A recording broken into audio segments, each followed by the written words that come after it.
I am Karthik Rameshkumar. I lead GitHub's field services functions in Asia Pac West, and I have the honor and privilege of serving all of you developers, one of the largest markets in the world, and working with you to make sure that you understand how your developers can get the best of their experience on our platform. That's what I do for a day job. I will be putting this up on my LinkedIn as per usual, so anyone that follows me, you know that there will be a giant PDF that will be uploaded. So save the hassle of taking photos of any slides on my presentation. It will appear on my LinkedIn magically. You can then download it and feel free to share it up front to all of you. So there's probably two types of audiences in any conference, right? And because I'm from GitHub, it's easier for me to talk about these two, right? One, either there's a set of an audience that comes to a conference and is imagining about how to solve a scale problem, but gets the wrong idea, takes it away back home, and then doesn't end up finally solving the problem. It's literally like the meme on the left, right? And then there's the other part of the audience that comes in, which is literally here for swag and stickers. It's a developer conference. I think that's well expected. That's what half of us are here for, and that's fine. But the only thing I'll ask you, and the way this talk is curated is, the intent is to give you actionable items that you can take away from this today and talk to your colleagues tomorrow. None of this is going to be high-flying stuff that's going to be very difficult to understand. At any point in time, this becomes a little tough. I'm happy to take it on at Q&A and answer with you folks, and I'll be around here, and you can spot the giant guy in the blue blazer, and I'm happy to take any questions that you want. I don't think I'm very missable in a crowd. I don't think that's the least of our worries. Right, so why does developer productivity matter, right? I think it's foundational pillars of why organizations exist today and how we've looked at developer productivity as an organization. We want to write better code, we want to build better software, we want to make better planning decisions, we want to be able to collaborate better. All of these things are important, and this is where developer productivity is important, right? You could be a 5-member team, you could be a 10-member team, or a 5,000-member organization. The priorities on why, how, and what will it come to is still the same for everybody, because at the end of the day, the productivity is still a conundrum for most of us. So, on behalf of every single engineering manager out there and anyone that leads organizations, this is how it literally feels. Having been an engineering manager, having been a CTO, this is how I've felt every time someone's asked me, oh, how do I measure productivity? One of the two memes, probably the first one more. I think I have a more smashable face. So, what's some myths that people always talk about, right? It's only about individual performance. It's very easy to talk about it. It's just about this individual. They're not writing enough code. I only see 100 lines of code from you every day. That's bad. Right? People talk about as metrics for productivity only being useful for managers. It's a big myth. People talk about the fact that there's one metric, there's one number on a percentage scale, and that's going to give me the answer. Let's look at this magic dashboard every day. You can't be farther from the truth, right? So these are things that keep going around in our industry. Everybody's talking about these pieces, but we don't realize that these are giant myths that we've propagated for ourselves, and we're doing worse by our developer community by continuing to propagate and believe in them. So what I want to talk about here is something that Microsoft and GitHub have been pioneering for the past 5 years, which is space metrics, right? We know there's a bunch of metrics out there. I know a bunch of you will be familiar with DORA metrics, which is very oriented towards CI/CD and getting stuff to a pipeline and pushing it out. But what we realize is that that metric has some areas of opportunity which we tried to fix with space, which is something that we're putting forward. There's multiple peer-reviewed white papers that we put forward about it as well. So space is basically a multidimensional metric that looks at these 5 components, right? And these 5 components are looked at as true multidimensional metrics, and then these help you gauge performance of your teams, right? So you've got satisfaction, well-being, performance, activity, communication, collaboration, and efficiency and flow. So that's the space. So these are the 5 metrics. Don't worry, if this seems like, oh, this is very high-flying, how is it? I'll break it down and give you examples, right? So let's look at our first piece, which is satisfaction and well-being, right? So one of the things that we start understanding, especially working with Gen X and Gen Z and millennials, is that it's more important to keep someone satisfied and in role so that they will not move to the next role in 3 months, right? Because we all live in Bangalore. The reality of Bangalore is that there is a 30-day notice period, and then once you say it's a 90-day notice period, people are not going to join your company. So satisfaction is an important piece, right?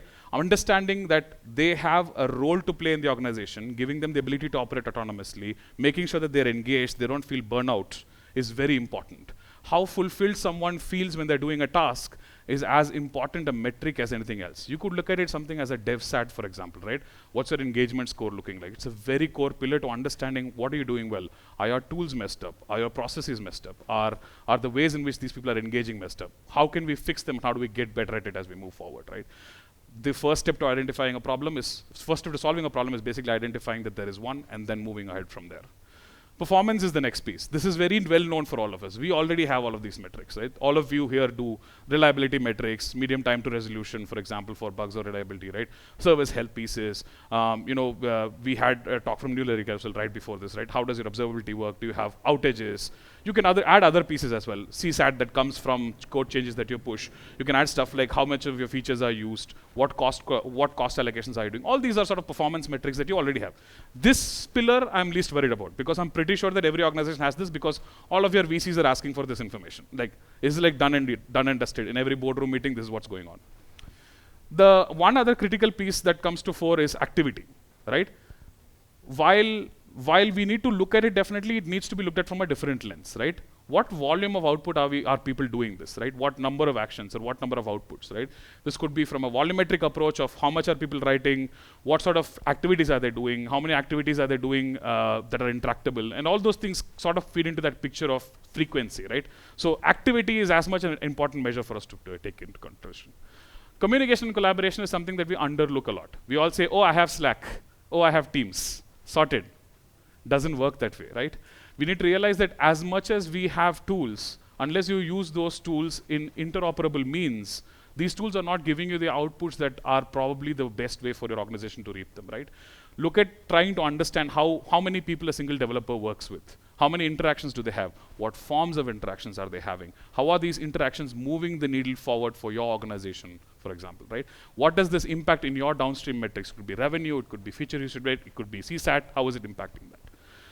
Right? And one other thing that's important is obviously the efficiency and flow that comes as a derivative of all this. We all are in this Zen state and we're all trying to get this 99.9% efficiency, but what we forget to realize is we don't track ourselves on how we're going on that graph.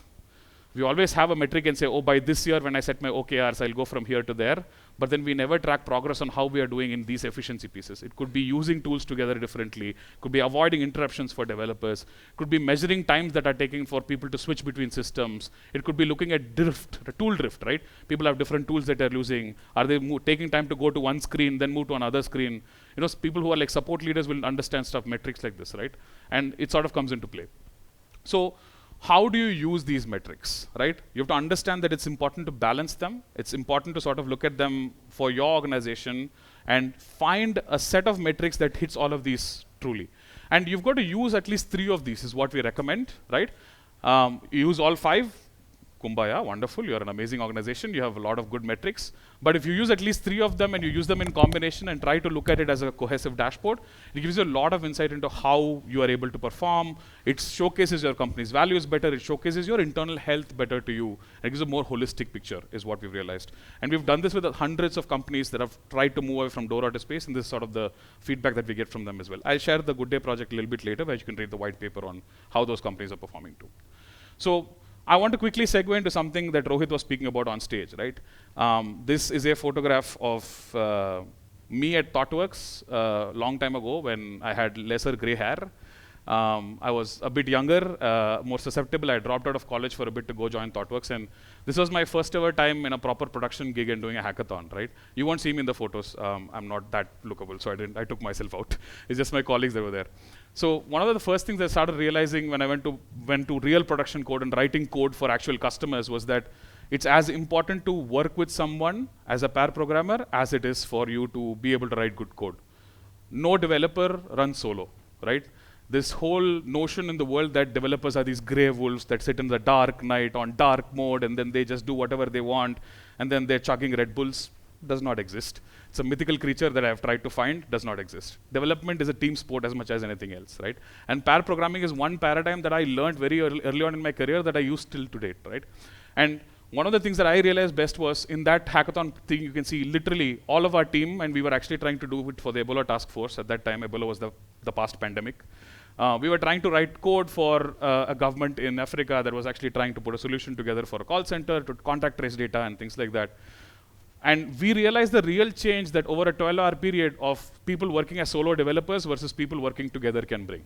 Having someone sitting right next to you and working with you counts across more than 3 of those metrics that I spoke to you about in space, for example, right? Collaboration, efficiency, flow, all of these pieces come in.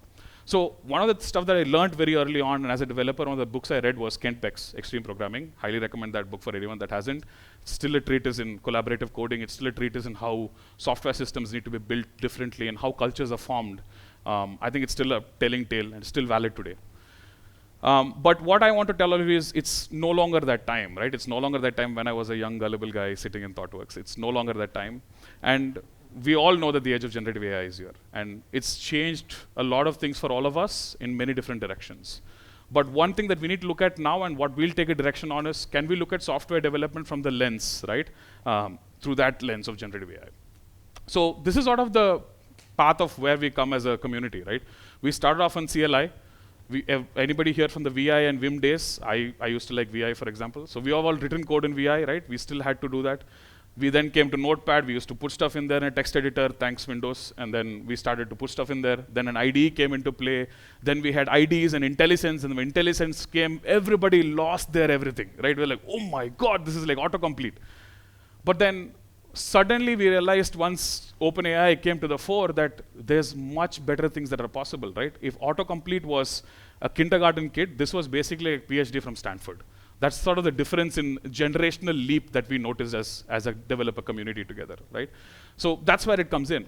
So let's look at GitHub Copilot, right? I know Rohit also made a comment about it, so I'm really thankful. Now I'm starting to count the number of conferences where engineering leaders are not name-dropping Copilot.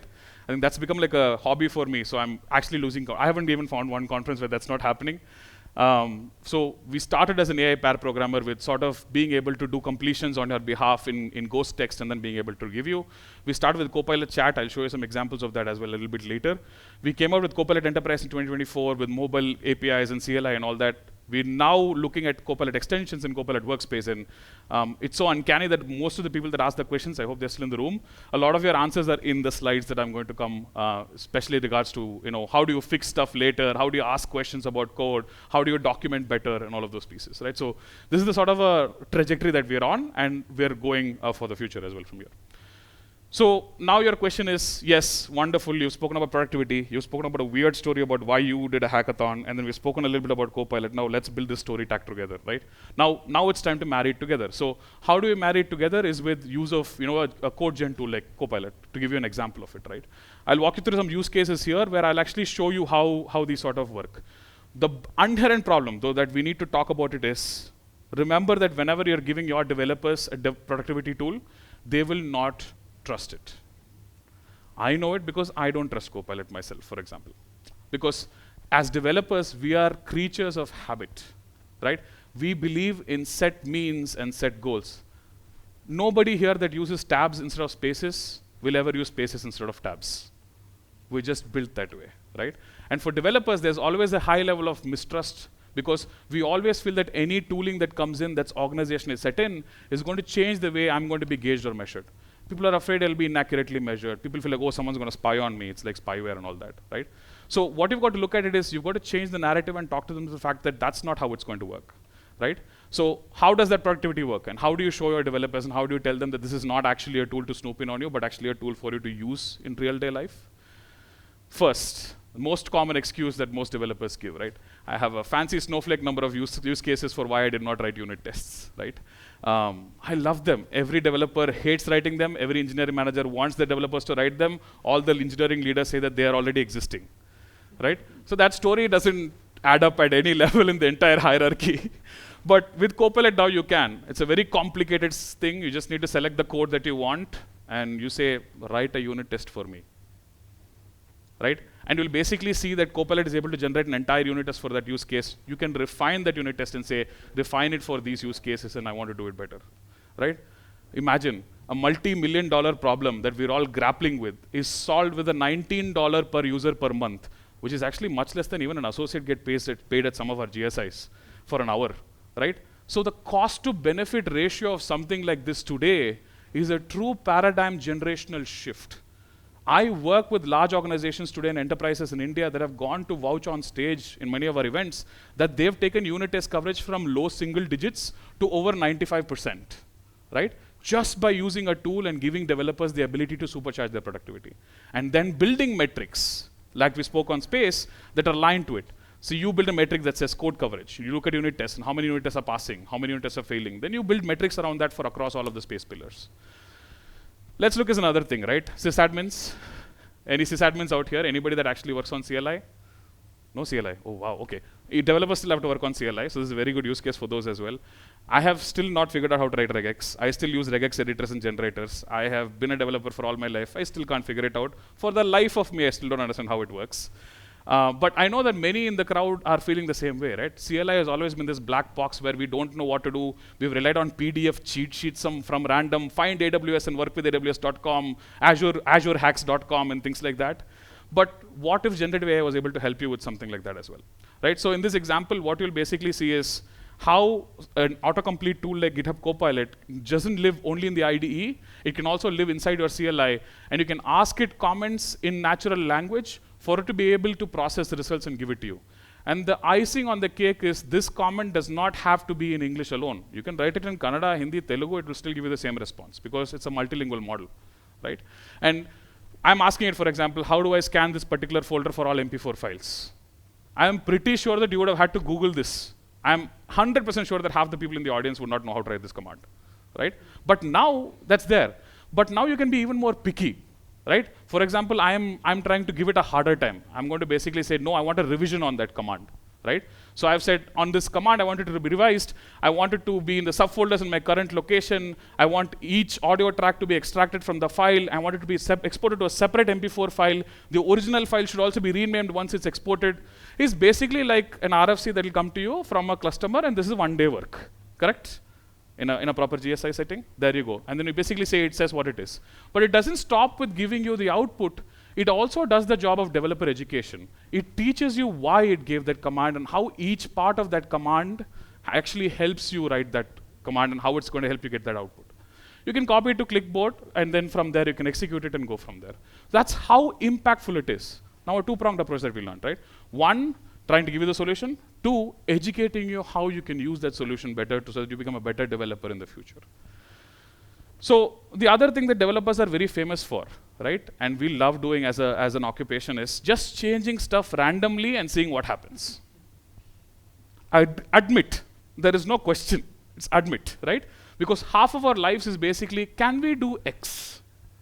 Can we do Y? So in that case, the only option that's in a developer's hand, clone project, try Y.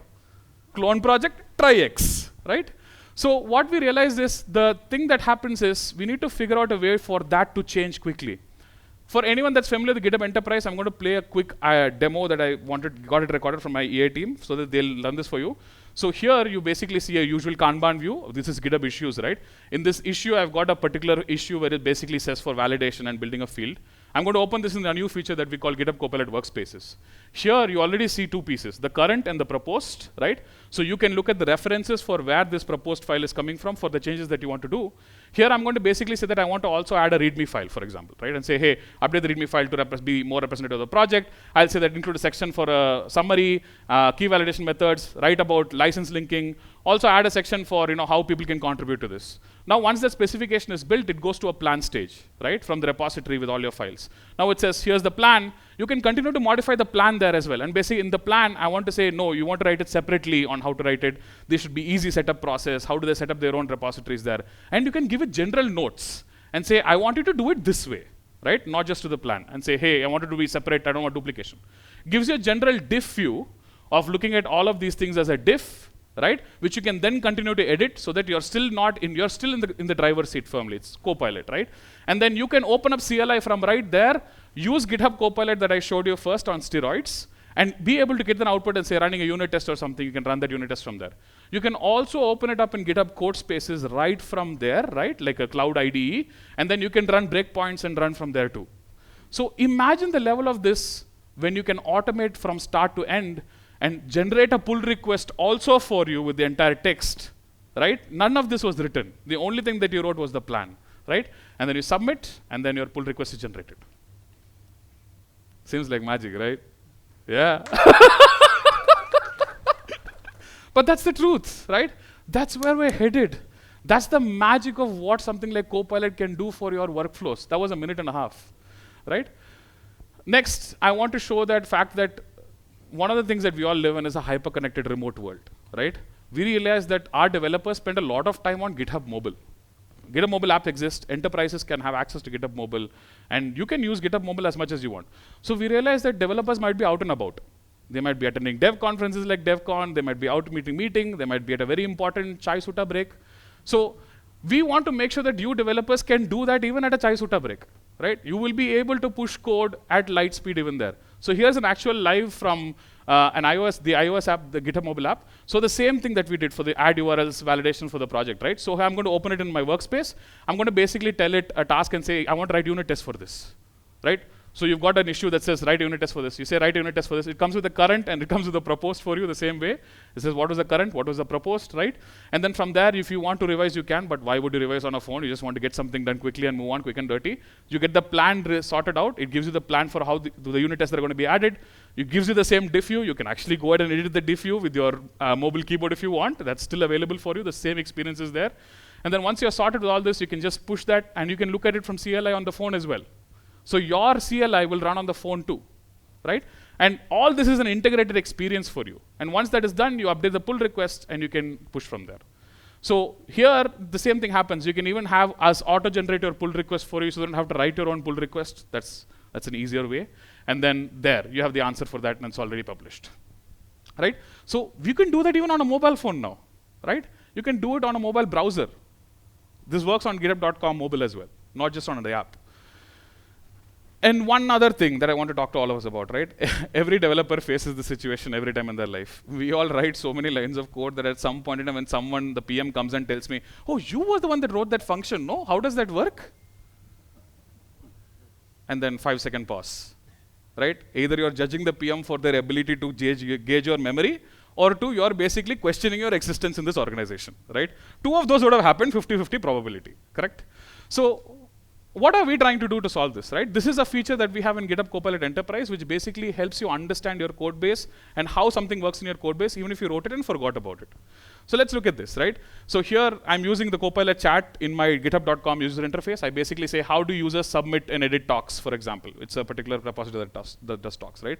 And Copilot will give me the entire answer because these files are indexed and my LLM knows to give me the answer. Right? It understands where these are going, why this is done. It gives you the view of where the reference is coming from and how can you edit a file, right? And you can go a little bit further and you can actually take yourself to that file and start continuing to chat with a little bit more. See here, I'm going to start and say, I put an attachment with another file. I want to reference another file. And I want to say, hey, what does this file do in reference to the other file? So then it says, hey, these are the particular methods and functions that are being called, the reasons why these are called and why these are being used. So you no longer have to spend time reading through the entire base of code. You have someone readily trying to tell you, hey, how do you start fixing something in a matter of seconds, not hours, right? Unfamiliar code base, problem solved. Badly written code base, problem solved. Minified code base, problem solved, right? All of this will work. So let's move on. Developers are famous for this one statement. I do it every day in my life, self-admitting, right? I claim to know a lot of things that I probably don't know because it's a currency in our market. If I say I don't know something, I'll probably not be hired in the next job. Fair statement, right? Now, we want to solve this because we want to make sure that developers can actually go and say this in the world, right? So this is how you can actually use AI plus code plus your knowledge base to give you a supercharged information that you can use, right? Here in this use case, we have the same thing. I'm going to go click on Copilot chat. From there, I'm going to say, hey, how do users submit and edit talks? The same thing that I asked, right? Once you do that, you can basically then say how people are going to do something. It goes from there.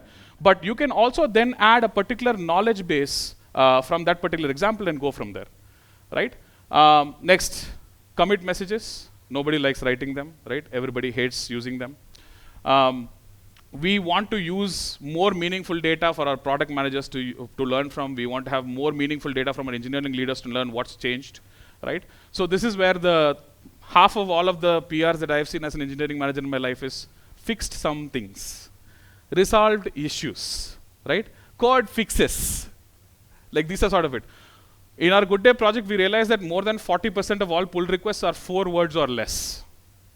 4 words or less. Right? So we fix this problem for all of it, right? So here, for the entire pull request, GitHub Copilot is generating the entire summary for that pull request, right? It has multiple files that are updated. It puts it in Markdown so you can know what files were updated and what methods were updated inside those files. Is proper cascading and proper styling. So the next time another developer or a PM or an engineer leader looks at it, you look like a superstar developer, and then you get all the credit. We don't take any, right? Turning coffee into code is something we all do because everybody has spent sleepless nights on Stack Overflow and Googling things, right? I think thanks to Copilot, Google can finally be sunset and we can start calling things as Bing it. Yes, I'm from Microsoft. I'm going to push Microsoft for everybody. But what we realized is, what if we gave developers the ability to do that inside their IDE? What if you did not have to go outside your IDE to Google things or Bing things or talk to Copilot in Bing, right? So in this particular thing, we want to find, and there's an issue here, which is basically trying to find if we can upgrade a project to a latest Django version, for example, right? You will see that you will be able to then say, I want to ask what is the latest version. The results are from Bing and live from the internet. It's not a dated model anymore. You can continue talking with it. You can look at the references of the release notes all in the same IDE. You don't even have to open your browser. It's all happening in one screen right in front of you, no drift whatsoever. And then say, hey, what are the notable highlights from this release? And you can continue this chat and start saying, how can we integrate these releases with the stuff that I already have? What challenges will I face, right? That's the ability that something like this gives you, right? The ability to supercharge who you are as a developer and do 10x of what you used to be able to do, just making you a better developer overall. I promised everybody that I'll tell you about the Good Day project. This is where a lot of this is coming from. So if you are going to think, oh, where was GitHub in 2021? This is where we were. So all of the stuff that you're seeing us build is foundationally built from this large project that we ran, where we attempted to understand from developers on what does it mean for you to have a good day? Not the biscuit, but the day. What does it mean for you to have a good day? What does it mean when you feel fulfilled after an entire day of work, right? And we found impressive insights from this, which you will see has shaped our product design, our intent with product releases, and our future roadmap for the better. So this is how we're listening to all of you telling us what you want. And because we're the home for all developers across the world and over 100 million of you trust us, we feel like that's the least we can do for all of you in return. Go look that up and feel free to understand a little bit more. If you read between the lines, you will even understand what future releases will come. So it's like a sneak peek into more of the cool AI features that we'll be launching. All of this is coming from that one body of research that we did in 2021. Thousands of developers. So how is Copilot helping you? This is another body of research that I want to tell you about. When you take your message back to your developers and want to talk to them about it, or you want to share it with your friends and say, hey, this is how Copilot is going to help you, right? We did a large, giant survey with over 2,600 respondents. This was in a technical preview when it was just autocomplete. There was not even the chat feature that I've been showing you all this while, right? And in that survey, the results that we saw across the space metrics, and I want to pull us back to space so that you can understand how space overlays with all of the stuff we saw, is that people said that they felt less frustrated with coding, right? They said that they felt more fulfilled with their job. They felt more focused on satisfying work. And all of this is over 60% of the respondents. Here's the real use case of space metrics in reality, right? For a survey that we ran. People said that they had faster completions, they were faster with repetitive tasks, and this is not just surveys, but we also measured time. There are, in the survey that I show you in the link that I gave you, there are times in which you can look at completion time for a group A versus a group B, and we did A/B testing as well. On communication collaborations, people said that they were able to learn from suggestions much better, and people felt they were more in the flow, right? Because you're not leaving your ID, it's all one consolidated view for you to be able to look at everything. This and a lot of less time searching and then less mental effort on any of the repetitive tasks. So here is how a space metrics theory that I told you, the use cases that I showed you, are being put into real life and giving you the ability to measure productivity for your teams, right? Last thing that I want to do with all of you is leave you with some of the benefits that people have seen, right? So these are real verbatims from people that have given us, right? So people really feel that this does make an impact. Space metrics and the way you use them to gauge productivity and measure that, it's great because it adds an element of humanity inside your measurements. It adds an element of ability for predicting change. It adds an element of who you are and how you identify as a developer to the entire productivity mix. It's very important. So that's it from me at GitHub. We wish all of you to an IPO, and we're around if you want to talk to us. And I wish all of you a good day ahead. I can take questions, I guess. We have 9 minutes and 45 seconds. I actually want to do a live demo. I'm really sorry, but we didn't have like a podium setup because I love to do a natural language demo in Hindi, Kannada, Tamil. I can speak 3 languages, so wanted to do that, but I had to go to my backup deck. But yes, Yeah. I think there's a yes. Yeah. So myself, I used Copilot a couple of years ago. Then I tried it actually recently. One problem I noticed is the programming languages and libraries, they get updated often, actually, right? When Copilot actually generate code, that is not generating in the recent updated actually library or a version, actually, right? And oftentimes the code which is actually generated, for example, actually, right? So in the recent version, you can write the same problem efficiently and better with the updated actually code. So, but the generated code which actually refers to the older version, actually, right? Still, as a developer, you need to go and actually change that. That is one part. And second part is when it comes to actually security, actually, right? If the code actually which is generated, which is trained from the public repository, or if you are trying to apply to a patent or other things, how does it affect? That's a 3-part question actually. Yeah. I'll try to collect. It was like a sneaky question inside in the middle as well. So I'll take it one by one. So I think first part is libraries. I mean, NPM libraries and JS libraries, I can't keep track of them myself. Fair enough. Anybody, it changes at a level that is so fast, right?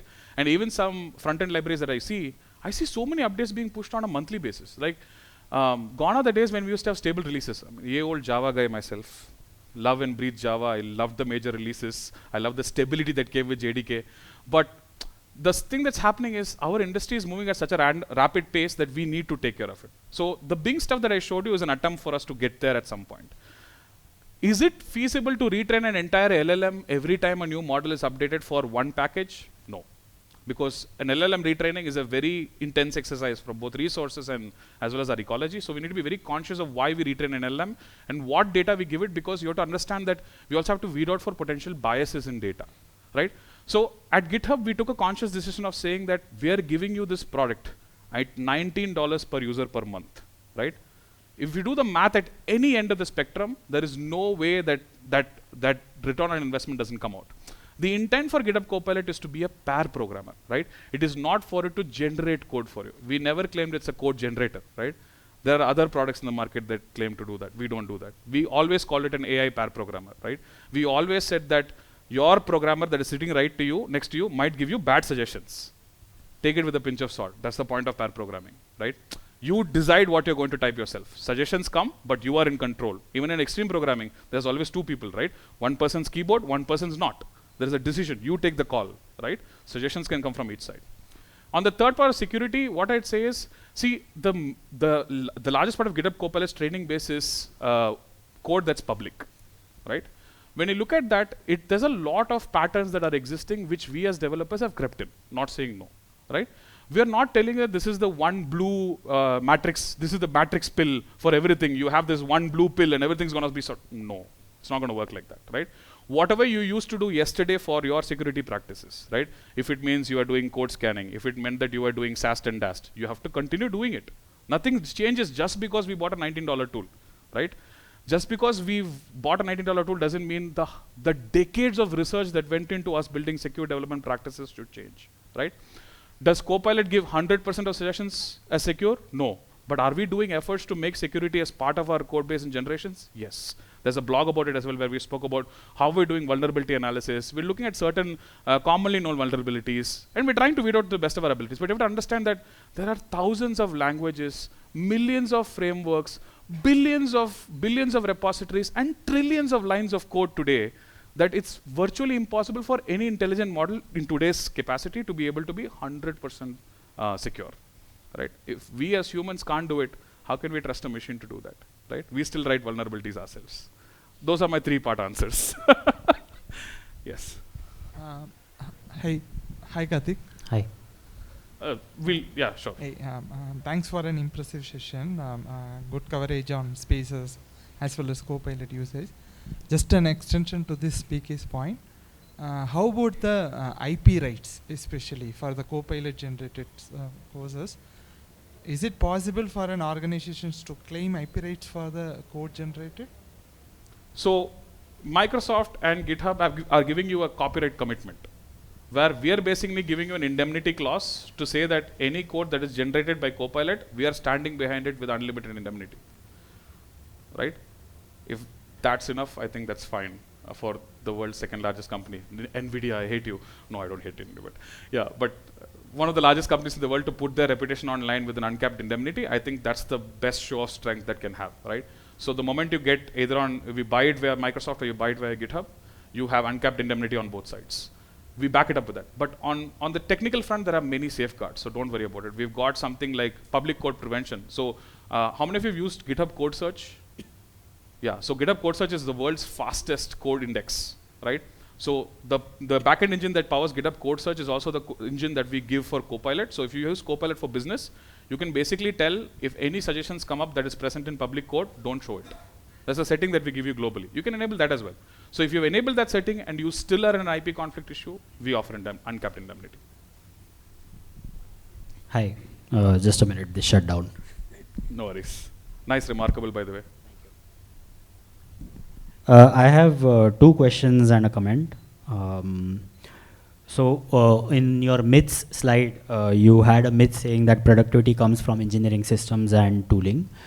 So the other ones I all vehemently agreed were myths. This one kind of went against my thinking. So I would love for you to double click on that, because I do believe that productivity comes from engineering systems and tooling.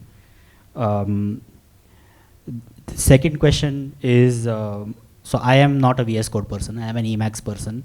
I don't want to move to VS Code, but I want to use all the cool stuff that you guys are doing, right? It makes me feel really bad. It's the first time I felt left out, not included as a developer. Not included, right? So is there something like a LSP for GitHub Pilot that you guys could maybe plan for, which would allow the rest of the poor public to, non-VS Code public to also use it well? It's question number 2. And my comment is that I already have a subscription to ChatGPT, which I use, right? It's the most expensive subscription that I have. I don't want to pay another $19 for GitHub Pilot, even though I am very excited to try it out because it's really expensive. So is there some sort of purchasing parity plan that you guys are thinking about? Between OpenAI and GitHub Copilot? Or? No, just Indian pricing is also fine. Like $20 for the US developers and $20 for me feels tremendously unfair to me. Right, so Copilot for individuals is still $10 per user per month, right? So if you're an individual developer, you're going to pay the same price. So it's the same as the SaaS market, right? All of us SaaS startups here in SaaSCon aren't pricing it differently for Indian customers versus that. We have some price differences, and those are enterprise differences. But largely, the SaaS prices have remained the same. We look at it as one global market, and we standardize to US dollar prices because of price fluctuations. So there is no plans for something like that separately, but Copilot for individuals starts at $10. The 19 I'm talking about is business. If you want to subscribe as a business user. If you're an individual user, put your credit card, it's $10 a month. And you get all the same stuff, pretty much, right?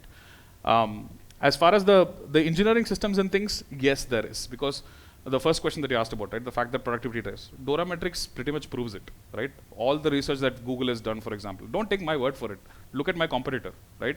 They have gone out of the wazoo and spoken out of their roof without them having a DevSecOps tool in their own kitty. That collaboration, tool drift, the ability to push pieces, vulnerability assessment, those are very important pieces to the puzzle, right? All the metrics that we see coming from large enterprises points in that direction, right? Engineering systems play, even Neuralink said the same thing, right? Engineering systems play a huge role because what we're understanding is we're at this precipice of how much we can train our people, right? At some point in time, human talent, it's like there's a value graph, right? At what point does human talent value sort of merge with that murky water? So no, I agree completely. Like I think of what you have shown me also as an engineering system. That entire presentation is also an engineering system for me. Yes. So that's my point. Fair. And your second question was, sorry? LSP for for GitHub Copilot or something like that. If you have any plans for such a thing, which would enable us non-VS Code people to use Copilot. Yeah, so that's a good question. So one of the things that we've had to realize is that we have very small and capable and mighty engineering team. We've tried to do as many editors. Right now, based on our Good Day project, as well as Stack Overflow Developer Survey, which is the largest developer survey in the world, we realized that we now have coverage of over 60% of ID users in the world. Yes, there are so many IDs. I think one of our surveys actually told us about 700 plus well-known IDs. There are many more open source and all that, and forks, but 700 open, but it's very difficult for us to build extensions and maintain the same quality of code as we can. We're exploring options like things like APIs and things, and we're seeing that the community is also coming forward. For example, the Swift community has built its own sort of a hacked version of its own, not approved by GitHub. We have nothing to do with it. For example, it's a community plugin. So in true GitHub fashion, I think we will have to figure out ways to solve this problem. It's just that if we can't build it ourselves, people will find ways to build it. Yeah, that's sort of the way for it. But I think we want to do something like an API at some point. I think that's a sustainable solution, but that's far down the line for us at this point. Nothing that we have right now. So we'll continue with supporting our current set of IDs for the near future. Hey Karthik, Yes. thank you for the wonderful session. So I have one doubt. You have said like if developers like experimenting on X or Y's. So I am in between of that only. So what happened? Like I want to try one repo on GitHub. So the problem I face, like I have to go each file and each code every time, and even if I use ChatGPT or GitHub Copilot, so it will just guide me through that, let's just say one file only. So is there any possibilities that it will just give me a overview, high level view for that whole repo, like how these connections are working in those repo and how it is working? I showed an example. So that was the Copilot for Enterprise example, right? Where your entire code base is indexed, right? Which is a slightly different SKU, right? That's for enterprises that want to have their entire code base be able to chat upon it. So that feature already exists. It's already GA right now. So the feature where I basically showed that I was actually referencing another file and one Python file, referencing another Python file from there, asking questions overall of the project structure is at a repository level actually. So just one additional question, like we are going to ask like questions from those files. It is indexing, but it is possible that at once at glance I can see the whole overview of that repo. Like yes, in you the can basically pipeline. ask it what does this repo do. It will. So Okay, because the okay. entire code base is anyways indexed, right? If you want to say what does this repo do, you can. So that was the example, right? Like how do I add a talk is a very specific question. I was not inside a file. I was inside actually a pull request. I asked that question from a pull request. So you just knew that it's inside a repository, then pulled out reference files, pulled out methods, it all happens. You don't have to even be inside the repository. You can just start chatting. Got it. Thank you. Thank you.